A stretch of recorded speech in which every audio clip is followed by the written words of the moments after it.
ഹൃദയം അലിഞ്ഞു പോകുന്ന ഒരുതരം കാഴ്ചയാണ് ഇവിടെ നമ്മൾ കാണുന്നത്. ഒരുവിധപ്പെട്ട ആൾക്കാരെല്ലാം തന്നെ ഇച്ചിരി പൈസയോ അല്ലെങ്കിൽ കുറച്ചൊക്കെ പദവിയോ അല്ലെങ്കിൽ മറ്റ് കോണ്ടാക്ട്സ് ഒക്കെ ഉള്ളവരൊക്കെ ഇവിടുന്ന് പോയി. കാരണം ഇവിടെ അവർക്ക് ജീവിക്കാൻ പറ്റും. ഈവൻ കീവില് മേയർ ഇപ്പൊ പുതുതായിട്ടൊരു ഓർഡർ ഇട്ടിട്ടുണ്ട്. ഇവിടുന്ന് എല്ലാവരും ഒരു പ്രത്യേക സ്ഥലത്ത് നിന്ന് എല്ലാവരും മാറിപ്പോണം. നിങ്ങളിപ്പം ആവശ്യപ്പെടുമെങ്കിൽ കാണിക്കാൻ പറ്റും. പുറം മുഴുവൻ മഞ്ഞ് മൂടി കിടക്കുവാണ്. ഒരു നമ്മുടെ കാലിന്റെ മുട്ടിന് താഴെ വരെ മഞ്ഞുണ്ട്. അപ്പൊ ഇവിടെ കറണ്ട് ഇല്ല.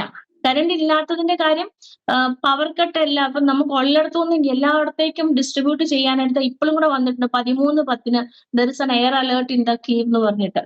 ഇപ്പൊ ജസ്റ്റ് ഇപ്പൊ എനിക്ക് നമ്മുടെ ഇതിന്റെ സമയത്ത് ഒരു നോട്ടിഫിക്കേഷൻ വന്നിട്ടുണ്ട്. അപ്പൊ ഇതിങ്ങനെ നമ്മൾ പേടിച്ച് താമസിക്കുന്നത്. അപ്പൊ ഈ മഞ്ഞിങ്ങനെ മൂടിക്കിടക്കുന്നതുകൊണ്ട് ഹീറ്റിംഗ് സിസ്റ്റം നമ്മുടെ കംപ്ലീറ്റ് സ്റ്റോപ്ഡ് ആണ്.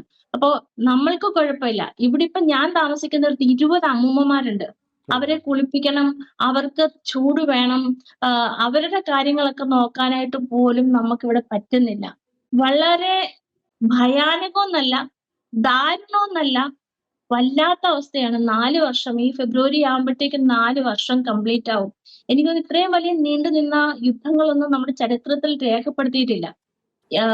എല്ലാ ദിവസവും ഒരു 2, 3 അലേർട്ടെങ്കിലും നമുക്ക് വരാറുണ്ട്.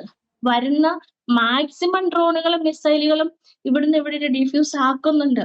അവരുടെ ഒരു ശകലം ശ്രദ്ധ മാറി പോകുമ്പോഴാണ് ഇത് അങ്ങോട്ടും ഇങ്ങോട്ടും ഒക്കെ എവിടെയെങ്കിലും ഒക്കെ പെടുന്നത്. ഇപ്പൊ ഞാൻ താമസിക്കുന്ന ഏരിയയിൽ നിന്നൊരു 150-200 മീറ്റർ അപ്പുറത്താണ് ഒരു 6 മാസം മുമ്പ് ബോംബ് പൊട്ടി. അവിടെ അതൊരു അമേരിക്കൻ കമ്പനി ആയിരുന്നു. അതാണ് എന്റെ ബുക്കിന്റെ കവർ പിക്ചർ.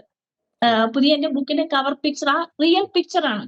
അപ്പോ ഇത് ശരിക്കും യുദ്ധം എന്ന് പറയുന്നത് സാധാരണ നടന്നു പോകുന്ന, എല്ലാ ദിവസവും നടക്കുന്ന, ഒരിക്കലും മാറ്റം വരാതെ ഒരാളെയെങ്കിലും അല്ല 2 പേരെയെങ്കിലും ഒരു ദിവസമെങ്കിലും വിളിച്ചോണ്ട് പോകുന്ന, മരണത്തിലേക്ക് കൂട്ടിക്കൊണ്ടു പോകുന്ന ദാരുണമായ കാഴ്ചയുടെ ഒരു വല്ലാത്ത അവസ്ഥയാണ്.